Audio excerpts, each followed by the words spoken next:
இன்னொரு விஷயம், நம்ம கருத்து வேறுபாடு கொள்வதற்கு இன்னும் சில வாதங்கள்லாம் இருக்குது. அதுக்கு என்ன காரணம் நீங்க பார்த்தீங்கன்னா, நம்ம ஒரு மார்க்க கருத்தில் இருக்கிறோம்ல, பிறவியில் இருக்கிறோம். இதெல்லாம் 7 வருஷம் மதரசாவில் படிச்சுட்டு நம்ம அந்த கருத்துக்கு வரல. நம்ம ஏன் ஒரு கருத்தில் இருந்தோம்? நம்ம வாப்பா அப்படி தான் நமக்கு சொல்லி தந்தார், நம்ம அம்மா அப்படி தான் நமக்கு சொல்லி தந்தாங்க, நம்ம ஊரில் உள்ள அசரத்து அப்படி தான் நமக்கு சொன்னார், வாரம் ஜும்மா பயானில் அப்படித்தான் அவர் பேசுவார், அதுதான் நம்ம காதில் கேட்டோம். இப்படியாக்க நம்மள்ட்ட மார்க்கம் பதிஞ்சிச்சு. நம்மளோட யார் என்ன செஞ்சல அலசி ஆராய்ந்து என்னப்பா இருக்கு ஓங்கருத்து என்ன அப்படியே நம்ம ஒரு மார்க்கத்தில் இருக்கிறோம். மதுஹபில் இருக்கிறவன்ட்டு கேட்டால் மதுஹபுன்னு நம்மகிட்ட கேட்குறான். எப்படி கேட்குறான்னா, ரசூல்லா எந்த மதுஹபுன்னு நம்மகிட்ட கேட்குறான். எப்படி கேட்குறான்? மதுஹபில் இருக்கிறவன் நம்மகிட்ட கேட்குறான். அப்போ மதுஹபுன்னா என்னென்ன, மதுஹபில் இருக்கிறான், மதுஹபுன்னா என்னன்னு தெரியல. இவங்கெல்லாம் ரசூல்லாக்கு பிந்தி பிறந்த ஆளுங்கிற விஷயம் கூட தெரியல. பார்த்தீங்களா, இந்த சாபி ஹனபி மாலிகிங்கிறதுலாம் ரசூல்லா காலத்துக்கு பிந்தி வந்த ஆளுக்க. இவங்களை எப்படி ரசூல்லா பின்பற்றி இருப்பாங்க? அவனுக்கு பேசிக்கே வழங்காம அப்ப ரசூல்லா எந்த மதுஹபு அப்படின்னு கேட்குற அளவுக்கு மதுஹபில் இருக்கிறான்டா பாருங்க. அவன் இருக்கிறது அவனுக்கு தெரியல. அவன் எதில் இருக்கு ஏன் தெரியல? அவன் விளங்கி கொண்டு அதில் இருக்கவில்லை. அவன் ஏன் அதில் இருக்கிறான்? அப்படித்தான் சொல்லி கொடுத்தார்கள். அந்த ஊர் வழக்கப்படி அந்த மாதிரியான ஒரு அடிப்படையில் தான் நம்மகிட்ட ஒரு கருத்துக்கள் உண்டாக்கப்பட்டிருக்கிறது. நம்ம இந்த உறுதியினை கண்டறிய நீங்க நினைத்தீர்களே, ஆனால் அதை இன்றைக்கு வெளியே போட்டுருணும். எதை வெளியே போட்டுருன்னு? பாப்பா சொன்னது, அம்மா சொன்னது வெளியே தூக்கி போட்டுருணும். ஊர் வழக்கம் அதை வெளியே தூக்கி போட்டுருணும். அஜர்த்துமார் சொன்னது அதை வெளியே தூக்கி போட்டுருணும். அதிகமான மக்கள் சொல்ற வெளியே தூக்கி போட்டுருணும். இந்த மாதிரி தடைகளை எல்லாம் வெளியே தூக்கி போட்டுட்டு வந்தா தான் ஒரு மார்க்கத்தை கண்டறிய முடியும். அந்த ஒரு மார்க்கத்தை கண்டறிய அதெல்லாம் தடையா நிற்கும். நமக்கு தப்பு மாதிரி தெரியும், ஆனா வாப்பா சொல்லிட்டார எப்படி இதை தாண்டதுன்னு நிற்கும். அதுக்கு வெளியே போட்டு தாண்டி போக முடியும். அது ஒரு வேலி. நம்ம சரியான மார்க்கத்துக்கு போகல, எது நிற்பாரு? வாப்பா முன்னாடி நிற்பாரு. சரியான மார்க்கத்தை கண்டுபிடிச்சி போகும்போது உமா நிற்பாங்க குறுக்க. சரியான மார்க்கத்தை நோக்கி போகும்பொழுது ஊரே திரண்டு நிற்கும் தடுக்கிறதுக்காக வேண்டி. அப்ப நம்ம என்ன செய்யணும்? அதெல்லாம் தூக்கி எறிய ரெடியா இருந்தா தான் நீங்க மார்க்கத்தை பிரிக்காதவர்கள் ஆக முடியும். அல்லாஹ் திருமறை குர்ஆன்ல என்ன சொல்லி காட்டுறான்னு கேட்டா, அது பல இடங்கள்ல சொல்லி காட்டுகிறான். எப்படி?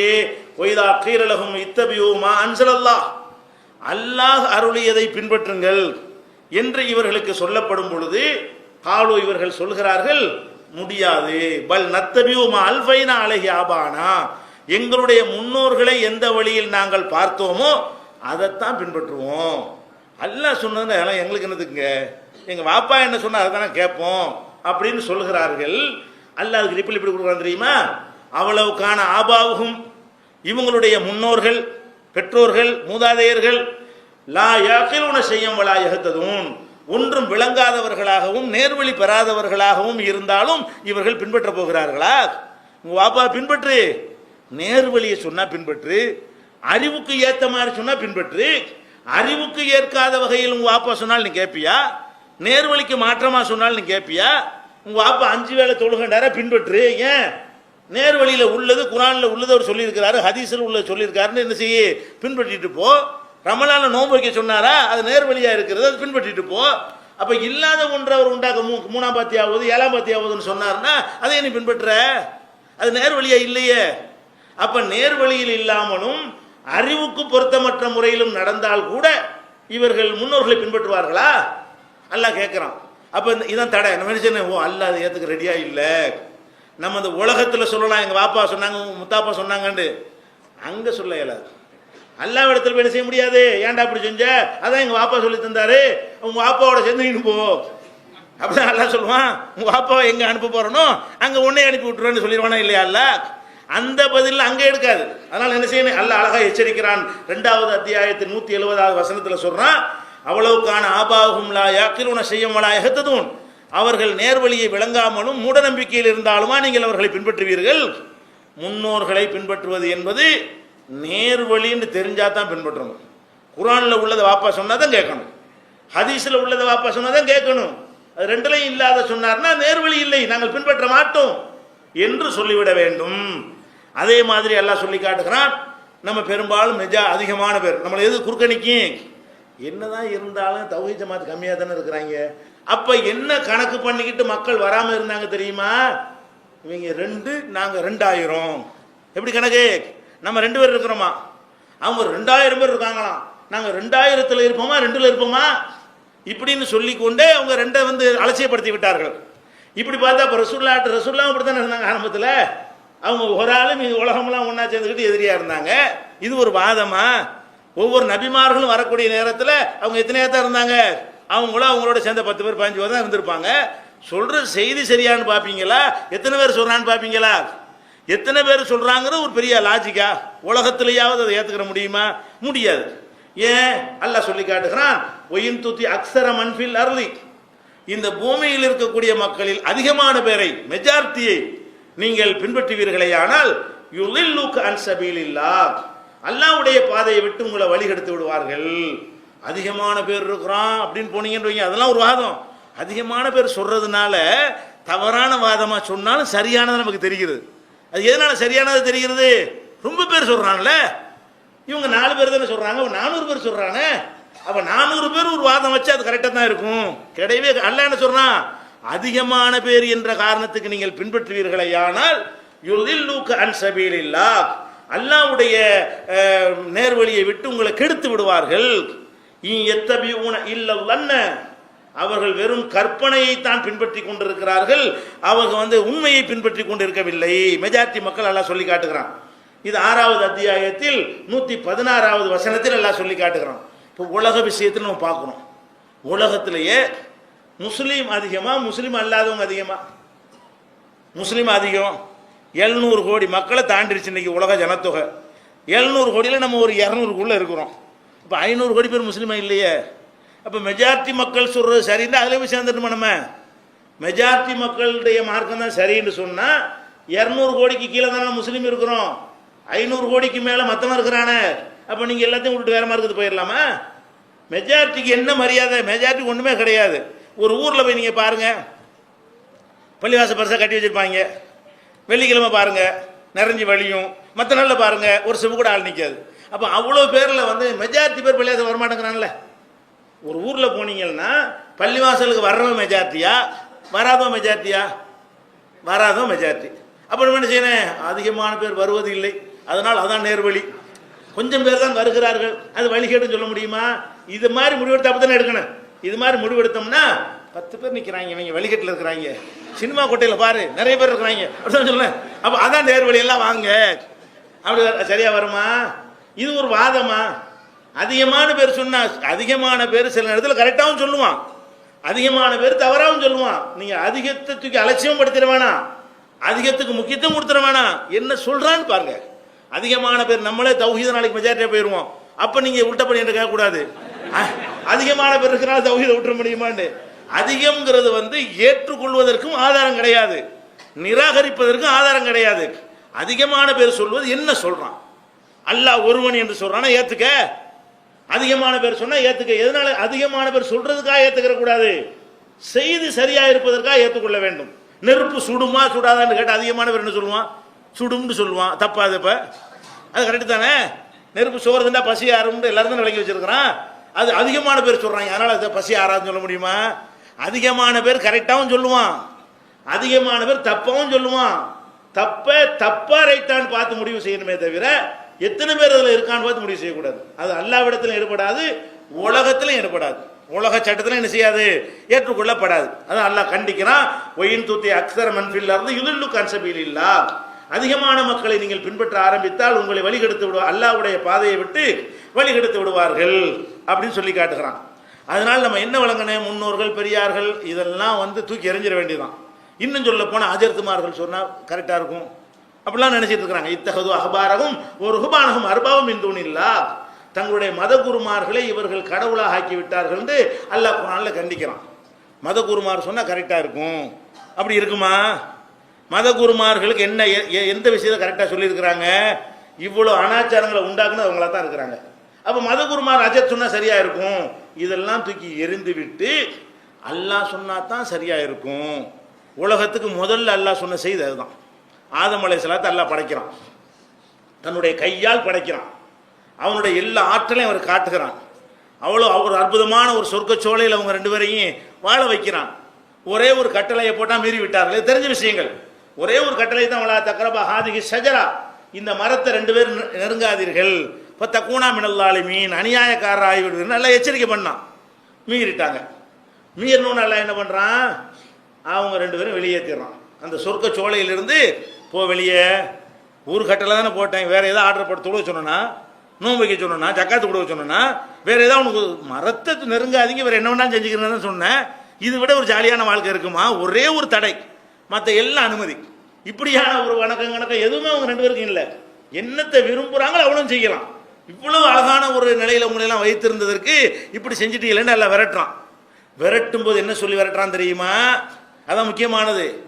ஆதம் அலைஹிஸ்ஸலாத்துக்கு பெரிய அறிவு, பெரிய ஜீனியஸ். அவர் மலக்குகளையெல்லாம் ஜெயிக்கிறாரு, எல்லாம் போட்டி வைக்கிறான். எதுக்கு இந்த இப்படி ஒரு ஆளை படைக்கிறேன்? நாங்கள் உன்னை வணங்கிக்கிட்டு இருக்கிறோம், உன்னை தஸ்பீஹ் செஞ்சுக்கிட்டே இருக்கிறோம், பல ஆண்டுகளாக நாங்கள் இருந்து கொண்டே இருக்கிறோம், புதுசாக ஒரு ஆளை போய் படிக்கணுமா, தேவையா அப்படின்னு சொல்லி அல்லாஹ்விடத்தில் அவங்க நினைஞ்சாங்க, தங்களுடைய அதிருப்தியை வெளிப்படுத்தினார்கள். அல்லாஹ் என்ன பண்ணுறான்? உங்களுக்கு தெரியாது எனக்கு தெரியும்னு சொல்லிட்டு ஆதம் அலைஹிஸ்ஸலாத்தை படைச்சி சில பொருள்களை பற்றி கொஸ்டின் நல்லா பரிச்சை வைக்கிறான். மலக்குகள் பல லட்சம் ஆண்டுகளாக இருக்கிற மலக்குகளுக்கு தெரியல, கொஞ்ச நேரத்துக்கு முந்தைய படைக்கப்பட்ட ஆதமுக்கு மட்டும் தெரிகிறது. அப்போ எல்லா ப்ரோக்ராமும் உள்ள பண்ணி வைக்கிறான் அல்லாஹ். அந்த அளவுக்கு ஆயான பிறகு தான் நினைச்சாங்க மலக்குகளை அவருக்கு பணியுங்கள் நல்லா உத்தரவு போடுறான். மலக்குகள் ஆதமுக்கு பணிகிறார்கள். அப்போ எவ்வளோ பெரிய அறிவாளி! இன்னைக்கு உலக மக்கள் நம்ம அறிவுலாம் இருக்கிற ஒருத்தருக்கு அறிவாளி இருக்கிறானே, இவ்வளோ அறிவு அங்கேருந்து வந்தது தான். இங்கேருந்து எல்லாம் அவருடைய ஜீன்லேருந்து கடத்தப்பட்டது தான். ஆதம் அலைஹிஸ்ஸலாத்திலிருந்து உள்ளதான் பங்கு வச்சு நமக்குலாம் வந்துக்கிட்டே இருக்கிறது. அப்போ அவருக்கு நிகரான ஒரு அறிவாளி உலகத்தில் இருக்க முடியுமா? அவ்வளவு அல்லாஹ்வால் படைக்கப்பட்டு எல்லா அறிவையும் கொடுத்தான். அந்த ஆதம் அலைஹிஸ்ஸலாத்தை அனுப்பும்போது, உனக்கு நல்ல மூளை இருக்குது, உனக்கு நல்ல அறிவை தந்திருக்கிறேன், நீ உலகத்துக்கு போய் எது நல்லதுன்னு போடுது அதெல்லாம் செஞ்சிக்க, உனக்கு எது கெட்டதுன்னு போடுது அதெல்லாம் விட்டுருன்னு சொல்லி அனுப்பலாம்ல. அனுப்புனா அவர் கரெக்டாக தானே சிந்திப்பார், அவர் பெரிய அறிவாளி தானே. ஆதம் அலைஹிஸ்ஸலாம் ஒரு பெரிய அறிவாளி தானே. ஆனால் அல்லாஹ் என்ன சொன்னான் தெரியுமா? வெளியே அனுப்பும்போது, இம்மா யஅதி யன்னக்கும் மின்னி ஹுதன், ஆதமே உனக்கு என்னிடமிருந்து நேர்வழி வரும், உனக்கு என்னிடமிருந்து ஒரு நேர்வழியை நான் தருவேன். ஃபமன் தபிய ஹுதாய ஃபலா ஹௌஃபுன் அலைஹிம் வலா ஹும் யஹ்ஸனூன், என்னுடைய நேர்வழியை யார் பின்பற்றி நடக்கிறார்களோ அவங்களுக்கு கவலையும் கிடையாது, பயமும் கிடையாது. அப்போ ஆதம் அலைஹிஸ்ஸலாத்தை அனுப்பும்போது மனித குலத்திற்கு அல்லாஹ் சொன்ன முதல் செய்தி என்னது? மெசேஜ் என்கிட்ட இருந்து வரும். நீ நினைச்சதெல்லாம் மார்க்கன்னு செய்ய முடியாது. நீ ஆதமா இருக்கலாம், நீ முதல் மனிதராக இருக்கலாம், நீ ஒரு பெரிய ஜீனியஸாக இருக்கலாம், ஆனால் நீ என்ன செய்யணுங்கிறத சொல்கிறது நான் தான், நான் சொல்கிறத நீ கேட்கணும்.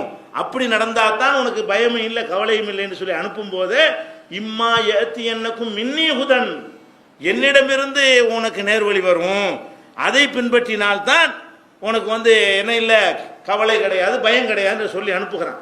அப்போ ஆதம் அலைஹிஸ்ஸலாத்தை அனுப்பும் பொழுது இந்த மாதிரி சொல்லி அனுப்புனாடா என்ன அர்த்தம்? அல்லாஹ்வுடைய விஷயத்தில் அவன் தான் தீர்மானிப்பானே தவிர ஆதம் அலைஹிஸ்ஸலாம் போன்ற ஒரு பேரறிஞருக்கு கூட அதிகாரம் கிடையாது. மார்க்கத்தை தீர்மானிக்கிற அதிகாரம் ஆதம் அலைஹிஸ்ஸலாத்துக்கு கூட கிடையாது. இன்னும் சொல்ல போனால் அல்லாஹ் என்ன இது 2வது அத்தியாயத்தில் 38வது வசனத்தில் இதை பார்க்கலாம்.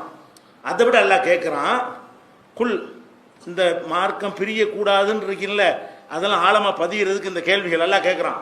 குல் நபியை நீங்கள் சொல்லுங்க, அத்து அல்லிமூன் அல்லாஹ பிதீனிக்கும், உங்களுடைய தீனை நீங்கள் அல்லாஹுக்கு சொல்லி கொடுக்குறீங்களா? அல்லாஹ் கேட்குறான். மார்க்கத்தை நம்ம இப்போ அல்லாஹ்க்கு சொல்லி கொடுத்துட்டு இருக்கிறோம். என்ன சொல்லிக்கிறோம்?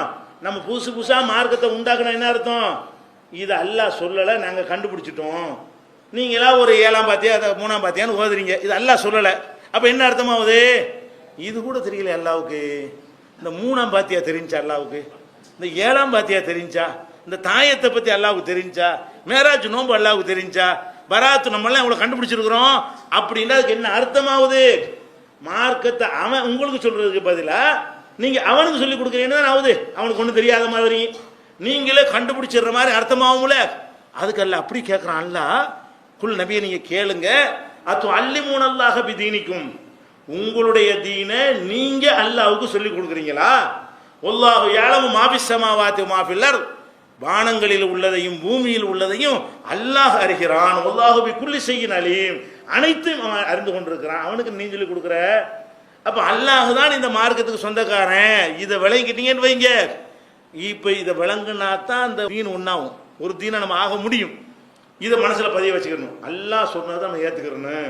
முன்னோர்கள் பெரியார்கள் சொன்னார்கள் என்ற ஒரு காரணத்திற்காக நம்ம எதை நியாயப்படுத்திடக்கூடாது என்பதை புரிந்து கொள்ள வேண்டும். அதே மாதிரி அல்லாஹ் என்ன சொல்றான்னு கேட்டா, இத்தபிஉ மா உன்சில இலைக்கும் ரப்பிக்கும், உங்கள் இறைவனிடமிருந்து என்ன அருளப்பட்டதோ அதை நீங்கள் பின்பற்ற வேண்டும். வலா தத்தபியு மின் தூனிஹி அவுலியா, அவனை விட்டுட்டு வேற யாரையும் நண்பர்களாக ஆக்கி நீங்கள் பின்பற்றி விடாதீர்கள்.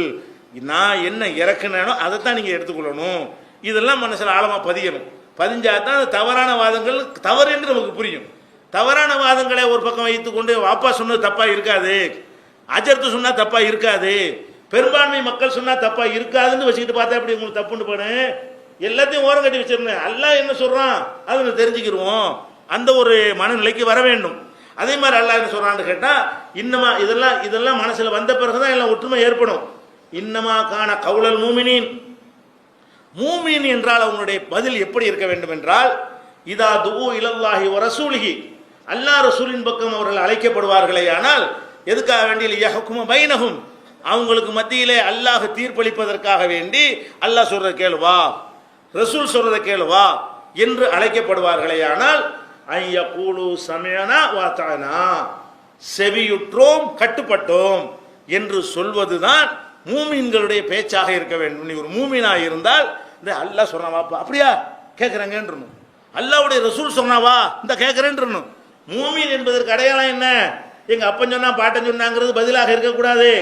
அல்லாஹ் ரசூலின் பக்கம் வாருங்கள் என்று அழைக்கப்படுமையானால் ஐயகூலு சமிஅனா வ அத்தஅனா, செவியுற்றோம் கட்டுப்பட்டோம் என்று சொல்வதுதான் அவர்களுடைய பதிலாக இருக்க வேண்டும். வ உலாயிக ஹுமுல் முஃப்லிஹூன், அவர்கள் தான் வெற்றி பெற்றவர்கள். இந்த பதிலை யார் சொல்லுகிறார்களோ அவர்கள் மட்டும்தான் வெற்றி பெற்றவர்கள் என்று அல்லாஹ் என்ன செய்யறான், திருமறை குர்ஆன்ல சொல்லி காட்டுகிறான். அதே மாதிரி அல்லாஹ் சொல்றான், யாழை மறுமையில் நரக நெருப்பில் போட்டு வாட்டும் பொழுது நரகத்து நிறைய பேர் கிடப்பாங்க. அப்போ அவங்களுக்கு விளங்குது, என்ன விளங்குது, ஆஹா நம்ம நரகத்துக்கு வந்தது காரணமே இதானே.